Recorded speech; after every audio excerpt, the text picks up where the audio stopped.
हिंदी में यूपीएससी की तैयारी से संबंधित प्रोग्राम्स को देखने के लिए सब्सक्राइब करें स्टडी IQ-IAS हिंदी। कहा जाता है कि अंतरिक्ष जितना हमारे लिए रहस्यमय है उतना ही यह विज्ञान के लिए रहस्यमय है। कारण यह है कि अभी तक हमारा अंतरिक्ष कितना बड़ा है इसके बारे में पूर्ण रिसर्च नहीं की गई है।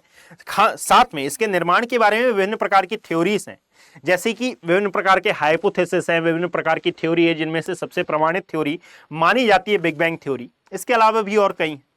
परंतु याद रखें कि ब्रह्मांड में जिसको हम सबसे महत्वपूर्ण मानते हैं यह हमारा सौर मंडल, और हमारे सौर मंडल जैसे और कितने ही सौर मंडल हमारी आकाश गंगा में विद्यमान हैं, और ऐसी ही कई कितनी आकाश गंगाएं हमारे पूरे अंतरिक्ष में विद्यमान हैं, इसके अभी पूर्ण साक्ष्य नहीं मिल पाए हैं। दैट इज वाई इसको कहा जाता है कि अंतरिक्ष बहुत ही ज्यादा रहस्यों से भरा हुआ है, बहुत ही ज्यादा मिस्ट्रीज अपने अंदर धारण किए हुए यह है।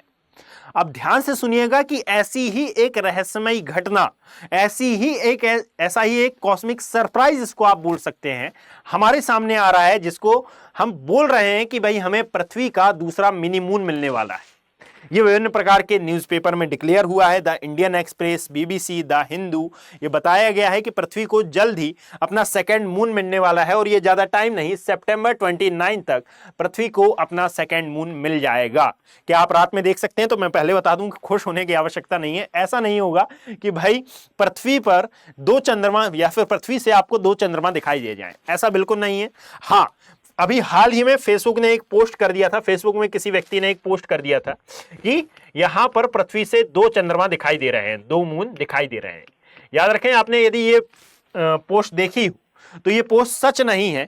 कारण यह है कि यह सामान्य आंखों से देखा ही नहीं जा सकता, इसके लिए बहुत ज्यादा एक्स्ट्रा ऑर्डिनरी टेलीस्कोप की आवश्यकता होगी, है ना। और जब इसको डिक्लेयर किया गया नासा के द्वारा कि वास्तविकता में यह होने वाला है, और इसकी पुष्टि की इसरो ने, तो इसरो की जो नेट्रा है इसने पहले ही बता दिया कि सर ये जमीन से नहीं देखेगा, यानी कि धरा से आप इसको नहीं देख सकते, और यदि देखना है तो इसके लिए बहुत बड़े टेलीस्कोप की आवश्यकता होगी, है ना, जो जिनके द्वारा अंतरिक्ष का अध्ययन किया जाता है, जैसे लाइक हब्बल वगैरह, है ना। तो यहां पर ये बात तो अपने जहन से निकाल दें कि ये बात सत्य है, ये फेक न्यूज है ना।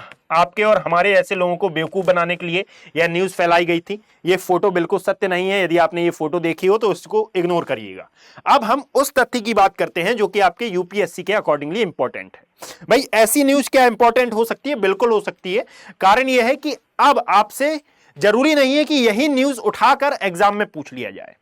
जरूरी यह हो जाता है कि ऐसी और घटनाएं यदि प्रीवियस टाइम में हुई हैं तो उनको भी आपके एग्जाम पॉइंट ऑफ व्यू के हिसाब से इंपॉर्टेंट आप मानकर चलें, है ना। यानी कि जो टॉपिक आ गया है उसके बारे में सभी ने पढ़ लिया है, परंतु ऐसे और टॉपिक प्रीवियस टाइम में कितने आए हैं आप उनके बारे में भी अध्ययन करते हुए चलेंगे। Is that clear? तो ये विभिन्न प्रकार की न्यूज़ेस हैं।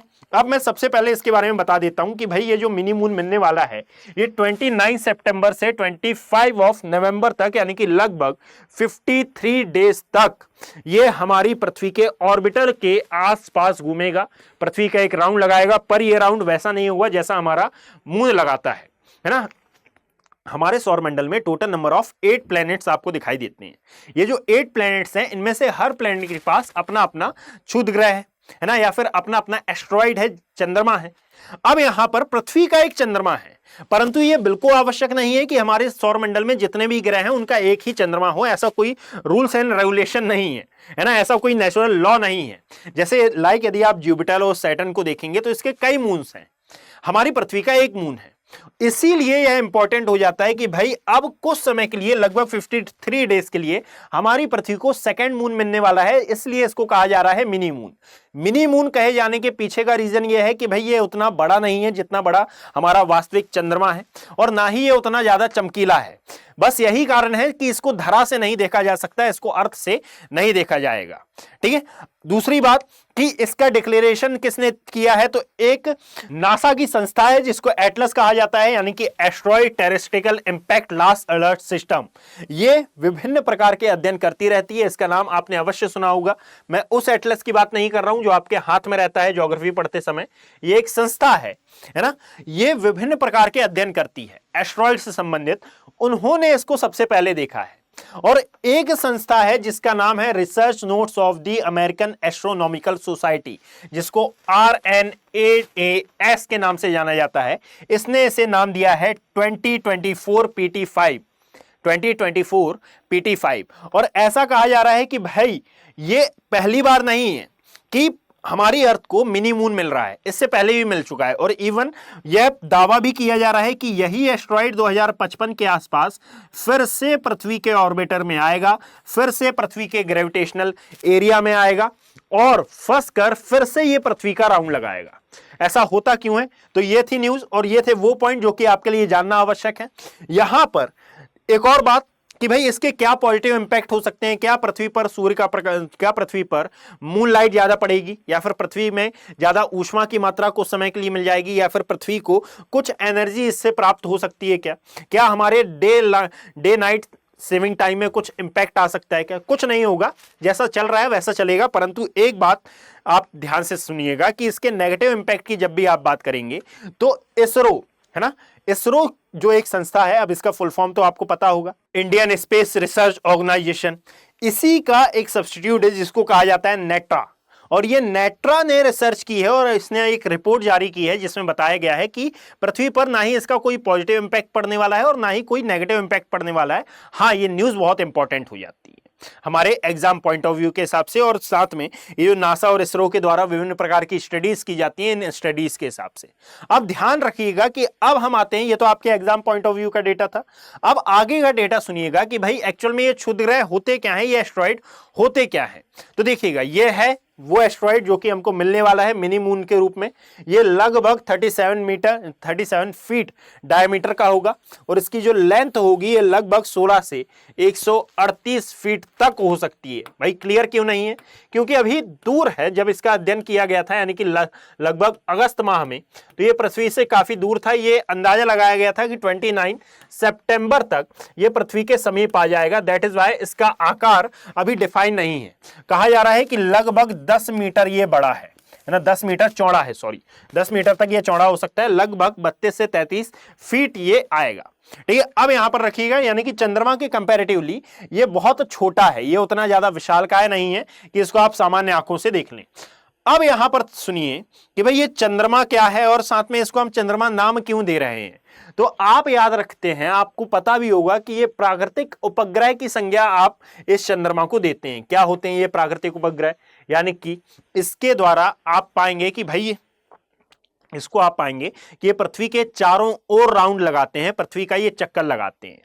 हम ये मान लेते हैं कि हमारी पृथ्वी का ही उपग्रह है चंद्रमा, परंतु ऐसा नहीं है। हमारे सौर मंडल में जितने भी ग्रह हैं उन सभी के अपने अपने नेचुरल सैटेलाइट हैं, यानी कि ये चंद्रमा एक प्रकार के नेचुरल सैटेलाइट होते हैं और ये एक प्रकार के आकाशीय पिंड होते हैं जिनको हम नाम देते हैं क्षुद्र ग्रह। ना ही ये ग्रह हैं, ना ही ये खगोलीय पिंड है, है ना, ना ही ये ग्रह हैं, ना ही ये तारे हैं, ना ही ये नक्षत्र हैं, ये एक पिंड है ना। और इन पिंडों को नाम दिया जाता है बच्चे क्षुद्र ग्रह का। Is that clear? और इसी के बारे में बताया जा रहा है कि 2024 PT5 इसका नाम होगा।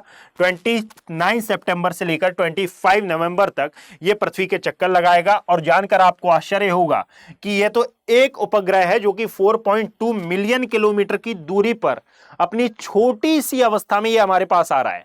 यदि मैं आपको बताऊं तो लगभग 4.5 मिलियन किलोमीटर दूर तक से कई उपग्रह पृथ्वी के समीप से गुजरते हैं, यानी कि लगभग 3 लाख किलोमीटर दूरी कम होने पर इसको हम पृथ्वी का मून नाम दे रहे हैं। और 45 लाख किलोमीटर दूर दूर से पृथ्वी के समीप से उपग्रह गुजरते हैं। ये ज्यादा दूरी नहीं मानी जाती अंतरिक्ष के हिसाब से। मतलब कि यदि पृथ्वी के बारे में जितने भी अध्ययन हो रहे हैं कि भाई ये अपनी कक्षा को चेंज कर सकती है, अपनी कक्षा को चेंज कर रही है, आपने सुना भी होगा, मैंने पेड क्लास के बारे में इसमें वर्णन भी किया हुआ है। तो याद रखें कि ऐसा बिल्कुल पॉसिबल है कि आने वाले भविष्य में पृथ्वी को परमानेंटली 2 मून्स मिल जाएं। क्या यह घटना पृथ्वी पूरे इतिहास में पहली बार हो रही है? तो ऐसा बिल्कुल नहीं है, ऐसी घटनाएं पहले भी हो चुकी हैं। यहां पर एक आवश्यक बात यह है कि भाई ये जो मिनी मून की घटनाएं होती हैं ये 2 प्रकार की होती हैं, है ना, यानी कि मिनी मून भी 2 प्रकार की घटनाएं होती हैं। मिनी मून 2 प्रकार के नहीं होते, घटना 2 प्रकार की होती है। एक होती है दीर्घकालिक और एक होती है लघुकालिक। अब जरा सुनिएगा कि दीर्घकालिक में क्या कहा जाता है। तो यदि मान लीजिए बाहर से, जैसे इस डायग्राम से आपको समझ में आ जाएगा, बाहर से कोई भी क्षुद्र ग्रह आ रहा है, कोई भी एस्ट्रॉइड आ रहा है और ये पृथ्वी के ग्रेविटेशनल एरिया के समीप आ जा रहा है। एक काम करता हूं, मैं इससे समझाता हूं। यह है पृथ्वी का ग्रेविटेशनल एरिया है, और यदि इस ग्रेविटेशनल एरिया में फंसकर कोई क्षुद्र ग्रह इस पृथ्वी का राउंड लगाने लगा, है ना, तो अब ये राउंड लगाने लगा, मिनी मून की कंडीशन हो गई। परंतु याद रखिएगा, इसके काल के आधार पर आप इसको डिफाइन कर सकते हैं। किस प्रकार से? तो यदि मान लो ये साल भर फंसकर रह गया, या फिर इसने पृथ्वी का एक राउंड पूरा किया और एक राउंड पूरा करने के पश्चात ये वापस से अंतरिक्ष में कहीं विलीन हो गया, तो ये जो अवधि कहलाएगी, ये लंबे एपिसोड के कहलाएंगे। लंबे एपिसोड के जो एस्ट्रॉइड कहलाएंगे, या फिर लंबे एपिसोड का ये मिनी मून कहलाएगा, दीर्घकालिक अवधि के मिनी मून। और एक होते हैं सामान्यतः लघुकालिक, जो कि अभी हमको मिल रहा है, यानी कि लगभग ये 53 दिन के लिए हमको मिल रहा है। तो ये लघु एपिसोड के जो एस्ट्रॉइड होते हैं उनको भी एक प्रकार से मिनी मून का दर्जा दिया जाता है। दैट इज वाई ये जो 53 डेज के लिए मिल रहा है, इसको भी हम मिनी मून का दर्जा दे रहे हैं। इसके अलावा याद रखें कि यहां पर, हाँ, इसी को मैंने आगे लिख दिया है। यदि मान लीजिए आपको ये पीडीएफ डाउनलोड करनी हो तो आप geography bye Abhishek Kumar Telegram channel पर जाकर इसको डाउनलोड कर सकते हैं। यहां पर मैं आफ्टर वीडियो पीडीएफ अपलोड कर देता हूं। हाँ, करंट की कई बार मैं नहीं करता क्योंकि इसेंशियल नहीं होती है भाई, क्योंकि आपको आधे से अधिक कंटेंट यहीं पर समझ में आ जाता है, तो इसकी मैं ज़्यादा अपलोड नहीं करता हूं। पर यदि आप लोग बोलते हैं, मांगते हैं, तो मैं इसको अवश्य अवेलेबल करा देता हूं। पश्चात इसके याद रखें कि ऐसी घटनाएं पहले भी हो चुकी हैं। ये जो डेटा है ये मैंने पूरा का पूरा अभी बताया है। ऐसी घटनाएं पहले भी हो चुकी हैं, जैसे कि 2022 NX-1 एक एस्ट्रॉइड था जो कि एक छोटा चंद्रमा, यानी कि वही मिनी मून बन गया था। ये 2022 में भी देखा गया था और 1981 में भी देखा गया था। 2022 में जब देखा गया तो फिर इसको कहा गया था 2022 NX-1, और अभी जो दिख रहा है यानी कि 2024 PT5, इसके बारे में कहा जा रहा है कि ये 2055 में दोबारा से हमारे सामने प्रकट होगा। यानी कि एक बार मिनी मून अभी मिलेगा, फिर 2055 में मिलेगा। अब एक और बात कि ऐसा नहीं है कि सीधा 2055 में मिलेगा भाई, इसके पहले, इसके बीच बीच में और भी कई मिनी मून मिल सकते हैं। ये जो है PT5, इसी के दोबारा 2055 में मिलने की बात कही जा रही है। Is that clear? तो यहां पर अब आप वेट करिए कि भाई किस प्रकार से आपको इस मिनी मून की तस्वीर सामने दिखाई जाती है, कहां से। तो वे नासा है, इसरो है, ये रिलीज तो करेंगी, रिलीज करेंगी तो वहां पर हमको दिखेगा भी। अब ये आपके एग्जाम पॉइंट ऑफ व्यू से इसलिए भी इंपॉर्टेंट है क्योंकि यदि मान लीजिए खगोल विज्ञान से कोई क्वेश्चन पूछा जाता है तो करंट पेज क्वेश्चन, जो कि प्री के हिसाब से काफी इंपॉर्टेंट हो जाता है, क्योंकि अभी स्टडीज इस पर होंगी, और स्टडीज होंगी तो आर्टिकल्स आएंगे तो मैं आपके सामने लेकर आऊंगा। परंतु जब तक इस पर स्टडीज नहीं हो रही है, जब तक प्री के अकॉर्डिंगली इतना इंपॉर्टेंट है, फिर हो सकता है कि ये आपके मेंस पॉइंट ऑफ व्यू के हिसाब से भी इंपॉर्टेंट हो जाए। यानी कि स्टडीज आएंगी, जब ये लगभग 53 डेज तक रहेगा तो कुछ ना कुछ एक्टिविटीज हो सकती हैं। उन स्टडीज के अकॉर्डिंगली आपके एग्जाम पॉइंट ऑफ व्यू से ये काफी इंपॉर्टेंट हो सकता है। आप सभी के, जिस प्रकार आपके लिए ये P2I प्रतिज्ञा प्लस बैच इंपॉर्टेंट है ना, जो कि 2025 जिनका भी टारगेट है, उन स्टूडेंट के लिए ये लास्ट बैच है। इसके बाद 2025 के अभ्यर्थियों के लिए बैच अवेलेबल नहीं हो पाएंगे स्टडी IQ IAS हिंदी के प्लेटफॉर्म पर। ऐसा इसलिए क्योंकि भाई लगभग 239 डेज के आसपास अब रह गए हैं। इतने रिमेनिंग डेज में यदि आप एक सीरियस UPSC एस्पिरेंट है तो तैयारी कर पाना अब इससे कम में, है ना, अब थोड़ा सा मुश्किल होगा। तो यदि अभी भी आप सीरियस नहीं है तो मैं आपको एक सजेशन दूंगा, जो कि मुझे नहीं देना चाहिए, कुछ लोगों को सजेशन बुरा लग जाता है भाई, है ना। तो यहां पर अब आप बैच ज्वाइन कर सकते हैं यदि आपका टारगेट 2025 में UPSC को क्वालिफाई कर एक सिविल सर्वेंट बनने का है ना। चूंकि ये अंतिम बैच है इसलिए प्राइजेस बहुत ज्यादा डाउन कर दिए गए हैं। तो आप AKB लाइव कोड का यदि यूज करते हैं तो ये प्राइस आपको 20,999 रुपए, यानी कि लगभग 21,000 रुपए का यह बैच पड़ेगा। और यदि फिर भी आपकी कोई क्वेरी रहती है, किसी भी प्रकार का इशू रहता है, तो आप geography bye Abhishek Kumar Telegram channel पर मुझसे कनेक्ट हो सकते हैं और यहां पर अपनी क्वेरीज को सॉल्व कर सकते हैं। आप यहां पाएंगे कि 30 सितंबर से ये कक्षाएं प्रारंभ हो रही हैं। तो यदि आप इनका पार्ट बनना चाहते हैं तो आप नीचे दिए गए लिंक में, कमेंट सेक्शन में जो लिंक दिया हुआ है वहां पर 2025 टाइटल होगा, लिंक पर क्लिक करेंगे तो वेबसाइट पर पहुंचेंगे। वहां पर डायरेक्ट पे नहीं करना है। जब आप बाय नाउ पर क्लिक करेंगे तो बाय नाउ से फिर आप के समक्ष एक और डैशबोर्ड ओपन होगा। वहां पर नीचे देखिएगा 4 ऑफर्स होंगे, है ना, और 4 ऑफर्स में जब आप क्लिक करेंगे तो नीचे कूपन कोड का ऑप्शन आएगा। वहां पर जाकर आप मेरा कूपन कोड यानी कि AKB लाइव डालेंगे तो फिर आपको ये बैचेस 20,999 रुपए में देखने के लिए मिलेंगे। और यदि मान लीजिए कोई भी प्रॉब्लम होती है तो फिर आप यहां पर कांटेक्ट कर ही सकते हैं। मिलते हैं अगले वीडियो में, धन्यवाद। हिंदी में यूपीएससी की तैयारी से संबंधित प्रोग्राम्स को देखने के लिए सब्सक्राइब करें स्टडी IQ IAS हिंदी।